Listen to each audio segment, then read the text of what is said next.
ایک بار محبت سے درود شریف پڑھیں، میں وہ حدیث اپنے انداز میں پڑھتا ہوں. درود شریف آپ پڑھیں، بلند آواز سے پڑھیں. اللہم صلی علی سیدنا و نبینا و مولانا محمد مبارک وسلم. صلاۃ و سلام علیک یا رسول اللہ. کیا بات ہے، کچھ پریشانی کیا ہے؟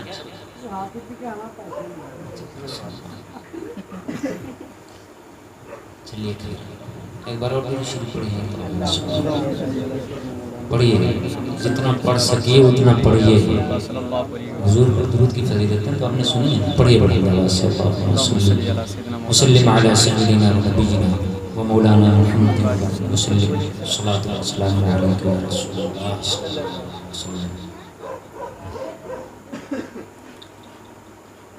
عن البراء بن عازب قال خرجنا مع النبي صلى الله تعالى عليه وسلم في جنازة رجل من الأنصار.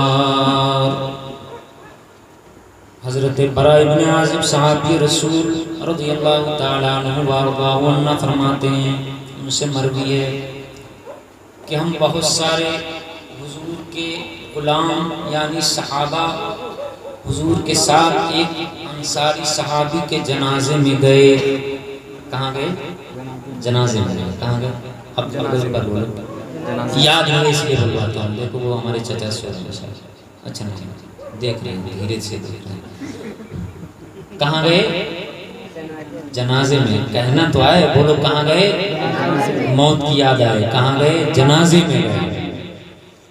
فانتہینا الی القبر ولما ایک انصاری صحابی کے جنازے میں حاضر ہوئے. فانتہینا الی القبر ولما یلحد، تو ہم قبرستان پہنچ گئے لیکن ابھی قبر پوری تیار نہیں ہوئی تھی. کبھی ایسا ہوتا ہے لیٹ ہو جاتا ہے، قبر پوری تیار نہیں ہو پاتی ہے.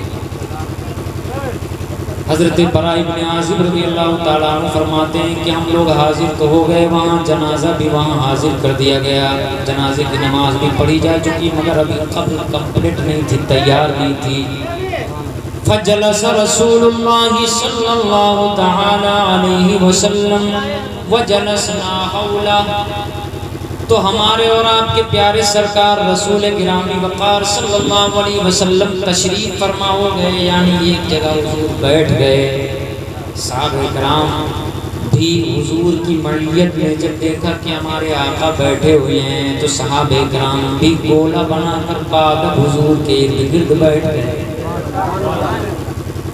اچھا طریقہ یہی ہے کہ اگر قبر نہ تیار ہو تو یہ نہیں کہ ادھر بات کرنے چلے جائیں، ادھر بات کرنے چلے جائیں، ادھر ہنسی مذاق کریں، یہ اسلامی طریقہ نہیں ہے. اگر قبر تیار نہ ہو تو یا تو کھڑے رہیں یا سکون کے ساتھ بیٹھ جائیں اور اللہ کا ذکر کریں، موت کو یاد کریں. یہ طریقہ ہے. اور نبی کی سنت کی نیت سے اگر بیٹھ کر اللہ کا ذکر کرنے لگیں تو نبی کی سنت ادا کرنے کا ثواب بھی ملے گا. بلند آواز سے بولیں گے، ذکر کرنے کا الگ ثواب ملے گا. توجہ ہے آپ کی؟ ختم کرتے ہیں توجہ تو اب لیٹ نہیں کرنا. اچھا صحابہ کرام بیٹھے کس طرح ہیں ذرا توجہ کریے. اب تو ان کو جن کو کپڑا پہننا نہیں آتا ہے الٹا سیدھا کپڑا پہن لیتے ہیں، وہ بھی کہتے ہیں کہ حضور ہماری طرح ہیں، مگر صحابہ کی نظر میں حضور کس طرح ہیں ذرا توجہ کریں. میں نہیں کہتا. براء بن عازب ایک معتبر اور ثقہ راوی ہیں، وہ فرماتے ہیں، اور یہ روایت بھی درجہ صحیح کو پہنچی ہوئی ہے، ذوق کا کہیں دور دور تک گزر نہیں ہے. حضرت براء بن عازب فرماتے ہیں ہمارے بیٹھنے کا انداز یہ تھا کَأَنَّ عَلَىٰ رُؤُوسِنَا الطَّيْرُ. حضور تشریف فرماتے، حضور بیٹھے ہوئے تھے تو ہم لوگوں نے بھی گولا بنا کر کے حضور کے ارد گرد ہم بھی بیٹھ گئے، اور بیٹھے اتنی خاموشی کے ساتھ تھے، اتنے ادب کے ساتھ بیٹھے تھے، ایسا لگتا تھا کہ ہمارے سروں پر پرندے بیٹھے ہوئے ہیں. اتنے ادب کے ساتھ حضور کے ساتھ بیٹھے تھے. وَفِي يَدِهِ عُودٌ يَنْكُتُ بِهِ فِي الْأَرْضِ. حضور کے ہاتھ میں ایک لکڑی تھی، حضور کے ہاتھ میں کوئی تنکا تھا، کوئی چھڑی تھی، ینکت بہ فی الارض، اور حضور زمین کو کورید رہے تھے۔ کوریدنا سمجھتے ہیں؟ زمین جب آدمی گہری فکر میں ہوتا ہے تو کبھی کبھی ایسا ہوتا ہے تنکا لے کر کے زمین کو کوریدتا رہتا ہے، اسی کو کوریدنا کہتے ہیں۔ پھاوڑا لے کے جب کوریدا جائے زمین کو تو کوریدنا نہیں کہتے ہیں، اس کو کھودنا کہتے ہیں، اور تنکا لکڑی لے کر کے اس کو کوریدنا کہتے ہیں، ہلکا ہلکا۔ حضور کے بارے میں حضرت براء ابن عازب فرماتے ہیں وَفِي يَدِهِ عُودٌ يَنْقُطُ بِهِ فِي الْأَرْضِ، حضور کے ہاتھ میں ایک لکڑی تھی اور حضور اس سے زمین کو کورید رہے تھے۔ فَرَفَعَ رَأْسَهُ فَقَالَ اسْتَعِيذُوا بِاللَّهِ مِنْ عَذَابِ الْقَبْرِ مَرَّتَيْنِ أَوْ ثَلَاثًا۔ حضرت براء ابن عازب رضی اللہ تعالیٰ عنہ فرماتے ہیں کہ حضور کے ہاتھ میں ایک لکڑی تھی، زمین کو کورید رہے تھے اور کسی گہری فکر میں حضور کھوئے ہوئے تھے، بہت گہری فکر میں کھوئے ہوئے تھے۔ یوں کہہ لیجئے کہ حضور بیٹھے تھے فرش زمین پر اور دیکھ رہے تھے عرش بری کو، احکام الہیہ کو اور اللہ کے قوانین کو۔ حضور نے اچانک سر اٹھایا اور سر اٹھانے کے بعد حضور نے ارشاد فرمایا استعیذوا باللہ من عذاب القبر، اے میرے غلاموں اللہ سے عذاب قبر کے بارے میں پناہ طلب کرو، اللہ کی پناہ مانگو عذاب قبر سے۔ کوئی معمولی چیز نہیں ہے، قبر کا عذاب اتنا بھیانک ہے، اتنا سخت ہے، اللہ بچائے۔ سب لوگ کہیے نا بلند آواز سے بولیے نا۔ چائے لے کر کے بہت احتیاط کے ساتھ آپ کچھ بھی کریے گا، تھوڑا کچھ افرا تفری لگ رہے تھے، سکون بنائیے تھوڑا سا۔ کیسے ہماری عادت کچھ پتا نہیں کیا، ہر آدمی کا اپنا مزاج ہوتا ہے، میرا مزاج بڑا گھٹیا کس کا عجیب ہے۔ اب تک تقریر ہو جانی چاہیے، لیکن جب تک بالکل پرسکون ماحول نہیں ہو پاتا ہے تب تک ہم سے کچھ نہیں ہو پاتا ہے۔ اب عادت سے کوئی مجبور ہوتا ہے، ہم بھی مجبور ہیں۔ ذرا درود شریف پڑھیں، اللہم صلی بلند آواز سے پڑھیں، اللہم صلی علی سیدنا و نبینا و مولانا محمد مبارک وسلم، صلاۃ و سلام علیک یا رسول اللہ صلی اللہ علیہ وسلم۔ حضور نے کیا فرمایا؟ محبت سے سنیں، استعیذوا باللہ من عذاب القبر، عذاب قبر سے اللہ کی پناہ مانگو۔ حضور کس سے فرما رہے ہیں؟ اپنے غلاموں سے، صحابہ سے فرما رہے ہیں، ان سے فرما رہے ہیں جن کی نمازیں قضا نہیں ہوتی، ان سے فرما رہے ہیں جن کے روزے قضا نہیں ہوتے، ان سے فرما رہے ہیں جو کبھی خدا کی یاد سے غافل نہیں ہوتے، ان سے فرما رہے ہیں جو حضور کے پیچھے نماز پڑھتے ہیں، ان سے فرما رہے ہیں جو حضور کے ہاتھوں پر ایمان لائے ہیں، ان سے فرما رہے ہیں کہ حضور کا دیدار ہی ان کی بخشش کا ذریعہ ہے اور بخشش کی ضمانت ہے۔ بلند آواز سے بولے نا سبحان اللہ۔ میرے آقا اپنے غلاموں سے فرما رہے ہیں جن کے بارے میں اللہ نے مستحجہ فضا سنایا، رضی اللہ عنہم ورضوا عنہ، میرے نبی کے غلام ایسے ہیں کہ اللہ ان سے راضی ہو گیا اور وہ اللہ سے راضی ہو چکے۔ کیا مطلب؟ وَكُلًّا وَعَدَ اللَّهُ الْحُسْنَى، اللہ پاک نے اپنے نبی کے تمام غلاموں سے حسنہ یعنی جنت کا وعدہ فرما لیا، اپنے تمام نبی کے صحابہ کو جنت ہی عطا کرے گا۔ اب یوں کہہ لو جو آلریڈی جنتی ہیں ان سے اللہ پاک فرماتا ہے کہ عذاب قبر سے پناہ مانگنے کے لیے ریڈی ہو جاؤ، یعنی عذاب قبر مومن کو بھی ہو سکتا ہے، عذاب قبر با ایمان شخص کو بھی ہو سکتا ہے، اور عذاب قبر مومن کو ہوتا ہے، یہ ثابت بھی ہے۔ ایک صحابی کی قبر تنگ ہو گئی، حضور جنازے میں ہیں، حضور نے ہی نماز جنازہ پڑھائی ہے اور قبر تنگ ہونے لگی۔ حدیث میں آیا میرے آقا اپنے صحابہ سے ارشاد فرماتے ہیں سبحان اللہ کا ذکر کرو، الحمدللہ کا ذکر کرو، اللہ کا ذکر کرو، کیونکہ اللہ کے اس نیک بندے پر قبر تنگ ہو رہی ہے اور قبر کا عذاب ہو رہا ہے۔ پتہ چلا قبر کا عذاب گناہ صغیرہ پر بھی ہو سکتا ہے، اللہ کی پناہ مانگنی چاہیے عذاب قبر سے، اور جب بندہ بار بار اللہ کی پناہ مانگتا رہے گا تو اللہ اپنی رحمت سے عذاب قبر سے محفوظ کرے گا۔ میں جہنم کی بات نہیں کرتا ہوں، مگر عذاب قبر بندے مومن کو بھی ہو سکتا ہے۔ اور صحابی ہوں گے، ظاہر سی بات ہے کہ حضور نے جنازہ پڑھایا، حضور نے دفن کیا، حضور تدفین میں موجود ہیں، تو جن کو دفن کر رہے ہیں وہ بلا شبہ صحابی ہیں، بلند آواز سے بولیں نا سبحان اللہ۔ اور حضور فرماتے ہیں کہ قبر تنگ ہو رہی ہے اس عبد صالح پر، نیک بندے پر۔ حضور صالح بھی کہہ رہے ہیں کہ نیک بندے پر۔ حضور جس کو نیک کہہ دیں وہ یقیناً نیک ہے، بلند آواز سے بولو نا سبحان اللہ۔ یہ تو ہمارا اور تمہارا اپنا مزاج ہے کہ ہم جس کو پاتے ہیں اس کو نیک بنا دیتے ہیں، جس کو پاتے ہیں اس کو جنتی کہہ دیتے ہیں، جس کو جو پاتے ہیں جتنی تعریف چاہیں کر لیں، جس کو جتنا چاہیں متقی بنا دیں، مگر یہ کہنے سے نہیں ہوتا ہے، یہ تو وہاں پتہ چلے گا جب حساب و کتاب ہوگا کہ کون متقی ہے، کون پرہیزگار ہے، کون کیا ہے۔ وہ تو آخری مرحلہ باقی ہے۔ اللہ پاک اپنے فضل سے ہم سب کو نیکوں کے طفیل نیک بنا دے، بلند آواز سے بولیں نا۔ تو عذاب قبر سے پناہ مانگیں اور برابر پناہ مانگیں، اللہ سے ہمیشہ عذاب قبر کے متعلق پناہ طلب کرتے رہیں کہ میرے مالک عذاب قبر سے بچا لے بچا لے۔ وہ رحمان اور رحیم ہے، جب بار بار طلب کرو گے کہ عذاب قبر سے اللہ تمہیں محفوظ کر دے تو وہ مالک ہے، وہ خود فرماتا ہے اجیب دعوت الداع، جب مجھ سے کوئی مانگتا ہے، مجھے کوئی پکارتا ہے تو میں اس کی پکار خود سنتا ہوں، بلند آواز سے بولیں نا سبحان اللہ۔ کریں گے نا انشاءاللہ، عذاب قبر سے پناہ مانگیں گے، بولیے نا انشاءاللہ، فائدہ آپ کا ہے۔ حضور نے یہ فرمایا، میں بڑی تیزی کے ساتھ حدیث کے الفاظ پڑھتا ہوں تاکہ مکمل ہو اس حدیث کو۔ حضور نے یہ لفظ ایک بار نہیں 3 بار فرمایا، مرتين او ثلاثا، فرماتے ہیں 2 بار یا 3 بار حضور نے یہی فرمایا۔ اب حضور نے اچانک سر اٹھایا، زمین کھود رہے تھے نا، حضور کھوئے ہوئے تھے، زمین کھود رہے تھے، یوں لگ رہا ہے کہ حضور عذاب قبر دیکھ رہے تھے، بلند آواز سے بولے۔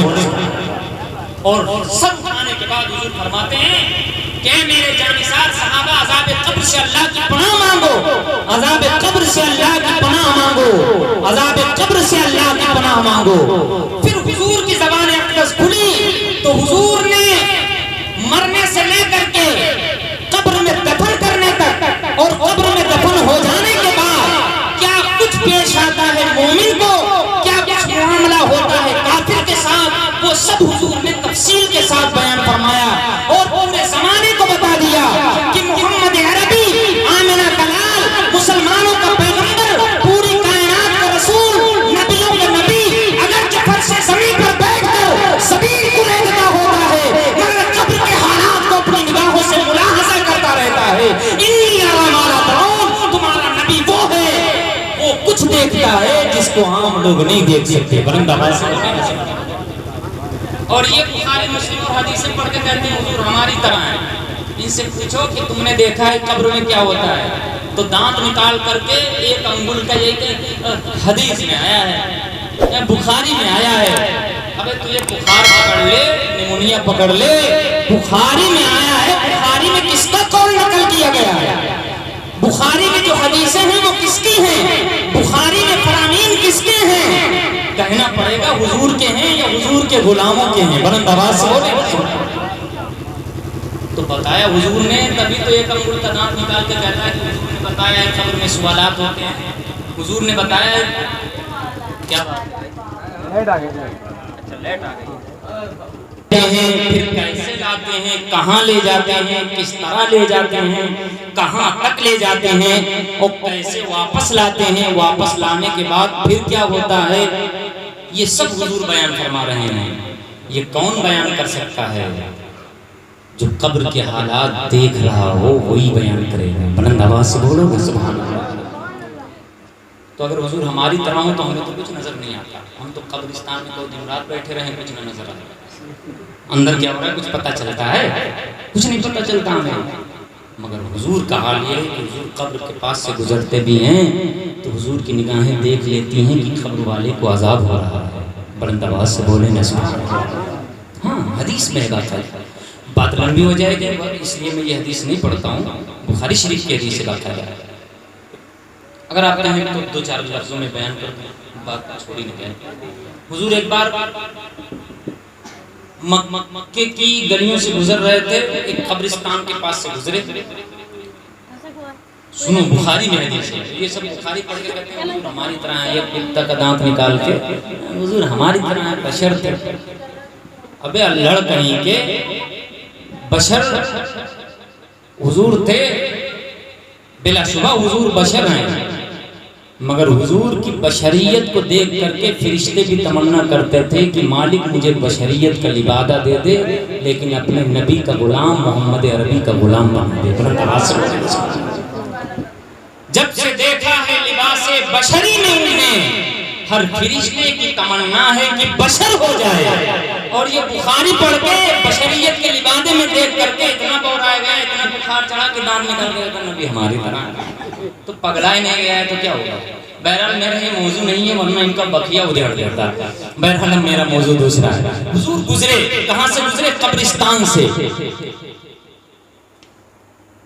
گزر رہے تھے. حضور کے ساتھ چند صحابہ ہیں. ہم اور آپ بھی قبرستان سے گزرتے ہیں، قبروں کے پاس سے گزرتے ہیں، قبرستان میں جا کے کہیں تو کھڑے رہتے ہیں، کچھ نہیں پتہ چلتا ہے. حضور کے ساتھ صحابہ ہیں، حضور کے چاہنے والے، اور حضور کے بعد سب سے افضل صحابہ ہیں. بلند آواز سے بولیں گے سبحان اللہ. اپنے ماں باپ والوں سے، اپنے بعد میں آنے والوں سے تمام صحابہ افضل ہیں، تمام صحابہ افضل ہیں. بعد میں آنے والا کوئی کسی مقام کو پہنچ جائے، مگر کسی صحابی کی پیر میں لگنے والی گرد کو بھی نہیں پہنچ سکتا ہے. یہ صحابی کا مقام ہوتا ہے. صحابہ کرام کے ساتھ میں حضور گزرے تو رک گئے. جب حضور رک گئے تو صحابہ کرام آگے نہ بڑھے، حضور سے آگے قدم نہیں بڑھائے، رک گئے، ان کے پیچھے ہی رہ گئے. کیوں رہ گئے؟ یہ دانت نکال کے بخاری چلاتے ہیں. ان سے پوچھو کہ جب حضور ہماری طرح ہیں تو ہم سے تو افضل ہیں صحابہ، تو صحابہ کی طرح بھی حضور ہوئے تو چل رہے تھے، حضور رک گئے تھے، وہ آگے پیترا بھانجتے ہوئے چلے جاتے، مگر صحابہ رک گئے. جب رک گئے تو حضور کچھ دیر کھڑے رہے، آنکھ بند کی، آنکھ کھولی. حضور نے فرمایا یعذبان فی قبورہما، ہم جہاں سے گزر رہے ہیں یہ دو قبریں ہیں، اور ان دونوں قبروں والوں کو عذاب ہو رہا ہے، ان دونوں قبروں والوں کو عذاب ہو رہا ہے.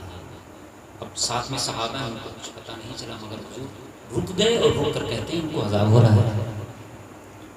اب بتاؤ کون سا آلہ تھا، کون سا بلوٹوتھ تھا، کچھ سے معلوم کر لیا کہ عذاب ہو رہا ہے؟ ذرا آپ بتاؤ. اب پریشان تو نہیں ہو رہے ہیں؟ یہ ویکسین اگر آپ کو سوٹ کر گئی تو انشاءاللہ کبھی بدعقیدگی کا وائرس آپ کو تباہ نہیں کرے گا. بولے نہیں انشاءاللہ، سب لوگ بولو نہیں انشاءاللہ. ہاں یہ ویکسین ہم لوگ اس لیے دیتے رہتے ہیں تاکہ وہابیت کا جو جراثیم ہے، یہ کرونا وائرس کا دادا ہے، اس سے بھی خطرناک ہے. کرونا وائرس یار زیادہ سے زیادہ جان لے جائے گا، اور کیا لے جائے گا، مگر یہ تو ایمان لے جائے گا اور ہمیشہ کے لیے جہنم میں چھپا دے گا. اتنا خطرناک وائرس ہے، اتنا خبیث وائرس ہے، اخبث الخبائث وائرس ہے. اللہ اس وائرس سے بچائے تمام امت مسلمہ کو. ذرا بلند آواز سے بولو. حضور کیا فرماتے ہیں؟ یعذبان فی قبورہما، ان کو قبروں میں عذاب ہو رہا ہے. صحابہ کرام نے اعتراض نہیں کیا کہ حضور آپ تو ہماری طرح ہیں، کیسے دیکھ لیا کہ ان کو عذاب ہو رہا ہے؟ منو مٹی کے نیچے دفن کیے گئے، ہم کو قبر بھی برابر میں نظر نہیں آتے، ہم کو تو پتہ ہی نہیں چلا کہ یہ قبر بھی ہے. ہم لوگ تو زمین سمجھ رہے تھے، گزر رہے تھے، بالکل برابر ہو چکی تھی. کافی دنوں کی بنی ہوئی قبر تھی، سالوں کی بنی ہوئی قبر تھی. صحابہ کو پتہ بھی نہیں چلا کہ یہ قبریں ہیں، برابر ہو جاتی ہے نا. تو حضور نے کہا کہ ان دونوں قبروں والوں کو عذاب ہو رہا ہے. تو صحابہ کو تو پہلے تعجب ہوا کہ یہ قبر بھی ہے. پھر مگر حضور نے فرمایا تھا نا، صحابہ ہیں، صحابی ہیں نا، ان کے ہم وہ جو دوسرے جراثیم ہیں آپ کہہ لیں، اگر وہ ہوتے تو اعتراض کرتے، مگر صحابی ہیں نا. صحابی اسے کہتے ہیں جو سراپا عشق رسالت میں ڈوبا ہوا ہوتا ہے. بلند آواز سے محبت میں سرشار ہوتے ہیں صحابہ، محبت میں لبریز ہوتے ہیں صحابہ. اور جو جس سے محبت کرتا ہے کبھی اس کی ذات پر اعتراض نہیں کرتا ہے. ایک ماں اپنے بیٹے سے پیار کرتی ہے، بیٹا کالا کلوٹا بھی ہوتا ہے جب بھی ماں کو حسین اور جمیل نظر آتا ہے. ماں کو اپنا کالا کلوٹا بیٹا بھی چاند کا ٹکڑا نظر آتا ہے، بلا تشبیہ و تمثیل. حضور تو ہیں ہی ایسے کہ حدیثوں میں آیا ہے کہ حضور کے چہرے کو جب کوئی دیکھتا تو ایسا لگتا کہ چاند اور سورج حضور کے چہرے میں تیر رہے ہیں، اور حضور کے چہرے کی چمک اتنی ہوتی کہ بندہ ایک بار چاند کو دیکھتا اور حضور کے چہرے کو دوبارہ دیکھتا، فیصلہ نہ کر پاتا کہ چاند زیادہ حسین ہے یا آمنہ کا لال زیادہ حسین ہے۔ یہ حضور کے حسن کا حال تھا، مگر نظر پہرا اعتراض نہیں کیا۔ حضور نے فرمایا ان دونوں قبر والوں کا عذاب ہو رہا ہے۔ اچھا چلو کوئی یہ کہہ سکتا ہے کہ حضور پر وحی نازل ہو گئی، یہ بڑے پینتراواز ہوتے ہیں نا، تو کہیں کہ جبریل آئے اور آ کے بتایا ہو کہ یہاں قبر والوں کو عذاب ہو رہا ہے، اتفاق کی بات۔ حضور نے یہ فرمایا یعذبان فی قبورہما، اب حدیث کے الفاظ پڑھتا ہوں، اگر آپ کا ذوق ساتھ دے تو پڑھوں سنیں گے۔ یعذبان فی قبورہما، اے میرے غلاموں ان دونوں کو قبر میں عذاب ہو رہا ہے۔ وما یعذبان فی کبیر، مگر کسی ایسے بھاری کام کی وجہ سے ان کو عذاب نہیں دیا جا رہا ہے جس سے یہ بچ نہیں سکتے تھے۔ چاہتے بچنا تو آسانی کے ساتھ بچ سکتے تھے، مگر یہ بچنا نہیں چاہتے تھے، معمولی گناہ سمجھتے تھے مگر گناہ تھا بڑا، اور بغیر توبہ کے مر گئے تو یہ ہیں مسلمان مگر قبر میں انہیں عذاب ہو رہا ہے۔ میں نے وہ بات جو کہی تھی کہ مسلمان بھی عذاب قبر ہو سکتا ہے، بخاری کی حدیث ہے، اسی لیے عذاب قبر سے پناہ مانگنا چاہیے۔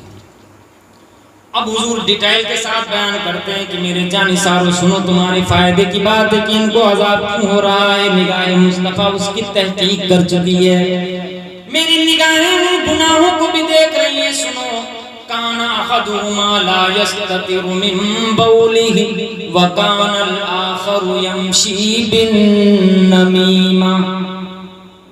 دو قبر والے ہیں، ایک قبر والا اپنے پیشاب کی چھینٹوں سے نہیں بچتا تھا اور دوسرا چغلخوری کرتا تھا۔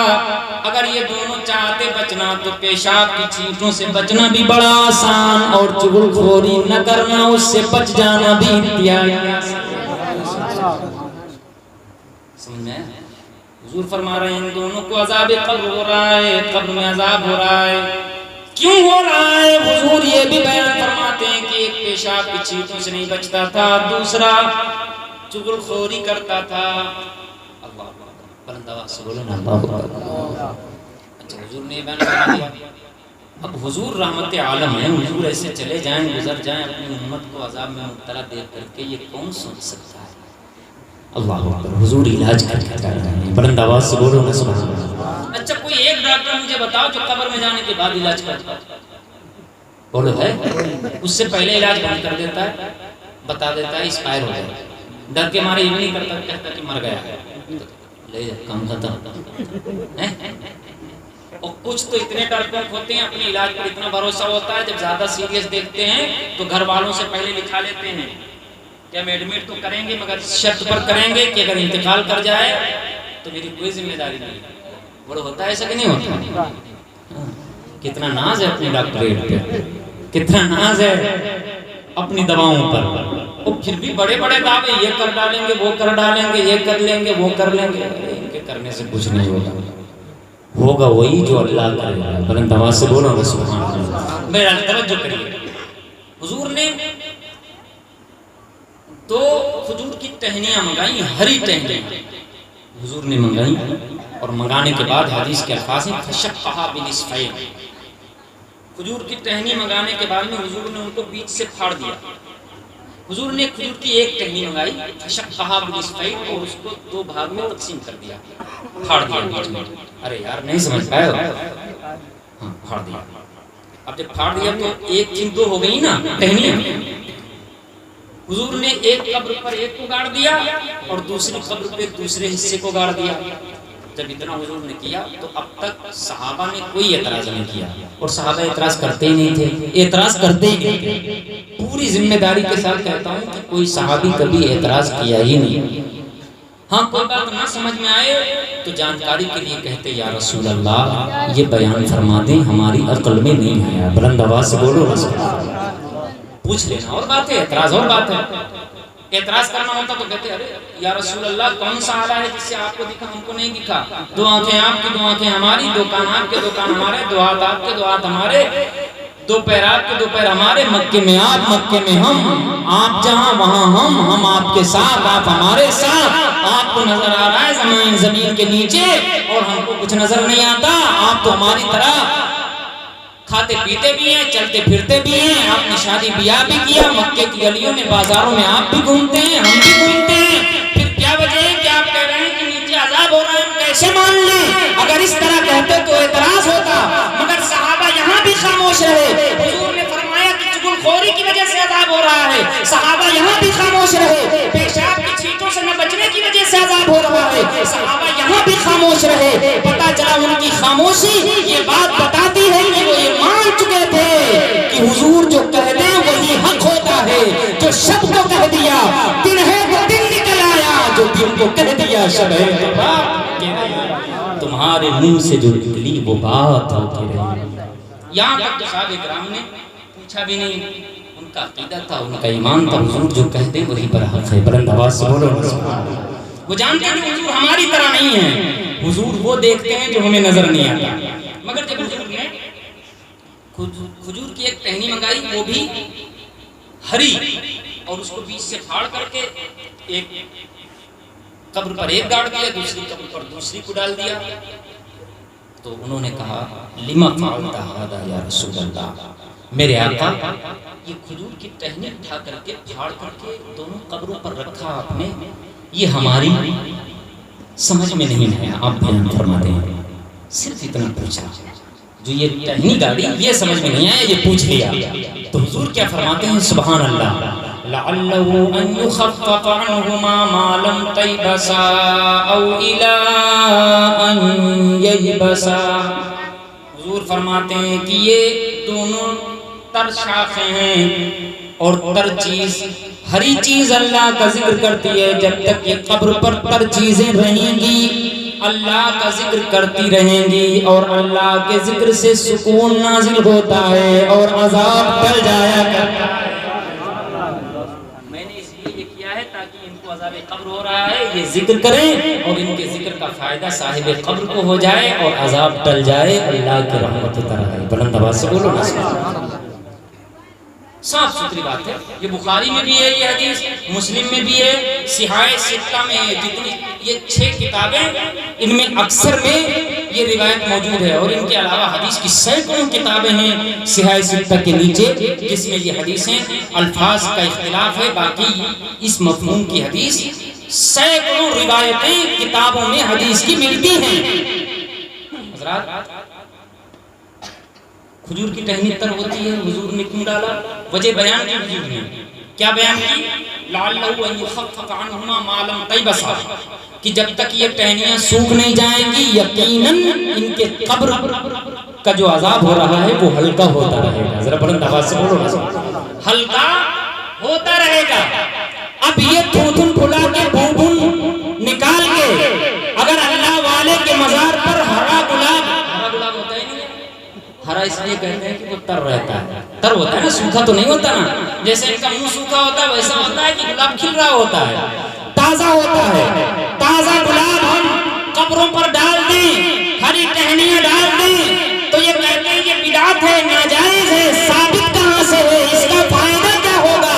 جو مر گیا اسے کوئی فائدہ نہیں ہوتا ہے، وہ ہمارے محتاج انہیں کوئی فائدہ نہیں ہوگا.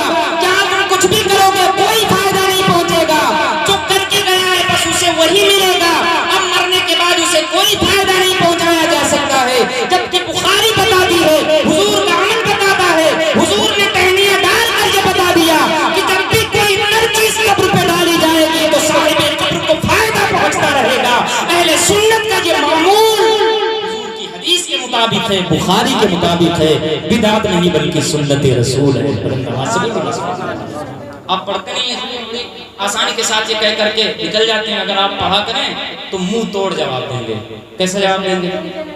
آپ بھی بولو کیسے جواب دیں گے؟ یار ایک بار بولنے میں کیا آتا ہے، ڈر تو نہیں رہے آپ؟